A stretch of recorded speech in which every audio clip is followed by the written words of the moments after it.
নমস্কার, স্বপ্নের জয়ন্তী ব্লকে আপনাদের সকলকে স্বাগত। এই দেখুন, চানা আর আলু সিদ্ধ দিয়ে দিয়েছি। চানা আলু তরকারি করব জলখাবারে। পেঁয়াজ টমেটো সব কিছু কেটে নিয়েছি। সকাল থেকে ব্লগটা শুরু করছি, আশা করি আপনাদের ভালো লাগবে। পুরো ব্লকের সঙ্গে থাকুন আর চলুন এবারে চানাটাকে ঢেলে নেব। এখন ভাত বসিয়ে দিয়েছি, ভাতে আলু দিয়ে দিয়েছি। এখানে ভাত হচ্ছে। এই গাজর আলু ভেজে নিয়েছি, এইখানে লঙ্কা তেল দিয়ে ভেজে নিয়েছি। করবো পিঁপে ভর্তা। এই দেখুন হালকা এই দেখুন ডিমের পনির বার করে নিয়েছি। হবু পনিরের মতন ডিমটাকে ভাপিয়ে ছোটো ছোটো পিস করে কেটে নিয়েছি। দেখুন হবু পনির, কিন্তু পনির নয়, ডিমটাকে ভাপিয়ে নিয়েছি। এটা করবো আর সবজি। এই দেখুন মশলা ভেজে আর ফুটতে দিয়েছি, এবার এগুলো ভেজে নেব।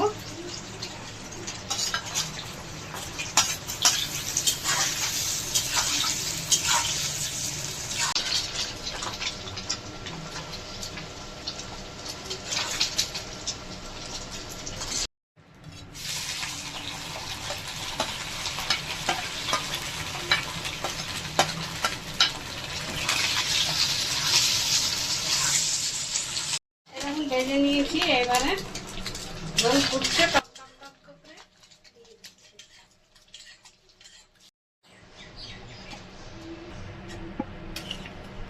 এবার ভালো করে ফুটে যাক। এই দেখুন ঝোল ফুটে উঠেছে, এবার দিয়ে দেবো কাশ্মীর মেথি। এই দেখুন কাশ্মীর মেথিটা একটু হালকা করে ভেজে নিয়েছি।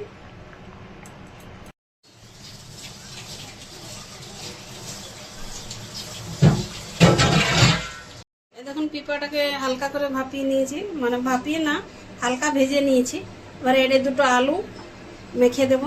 শুকনো মরচা নুন দিয়ে দিয়েছি আর তেল দিয়ে তো হালকা করে ভেজেছি পিঁপড়াটাকে।